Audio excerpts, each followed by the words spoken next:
খাদানের সাফল্যের পর আরও জোরে সোরে কাজ শুরু করেছেন ওপার বাংলার অভিনেতা দেব। অভিনয়ের পাশাপাশি রাজনীতিতেও তুখোড় তিনি। তবে বিদায়ী বছরে প্রযোজক হয়ে দারুণ বাজিমাত করলেন এই সুপারস্টার। এদিকে নতুন বছরে ফিরছেন রঘু ডাকাত হয়ে। সবাইকে অবাক করে দিয়ে পোস্টারে ভয়ঙ্করভাবে আবির্ভাব ঘটল দেবের। চলতি বছরই আসছে দেবের বহু প্রতীক্ষিত টলিউড ছবি রঘু ডাকাত।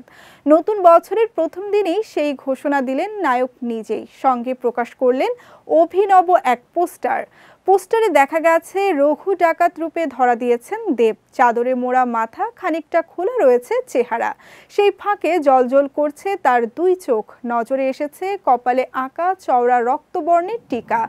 ছবির পোস্টারের ওপরে গোটা অক্ষরে লেখা 2025-এর পূজায় বড় পর্দায় আসছে রঘু ডাকাত। পোস্টারে দেবের এই লুক দেখে রীতিমতো চমকে গেছেন তার অনুরাগীরা। অনেকে মন্তব্য করে বলেছেন ভয় পাইয়ে দিয়েছেন সুপারস্টার। একজন মন্তব্য করেছেন, রাতে হঠাৎ করে এই ছবি দেখলে যে কেউ ভয় পাবে। 2021 সালে ধ্রুব পরিচালিত এবং দেব অভিনীত গোলন্দাজ ছবিটি দুর্গাপূজায় মুক্তি পেয়েছিল। তারপর সেই বছরেই ঘোষণা হয়েছিল রঘু ডাকাতের।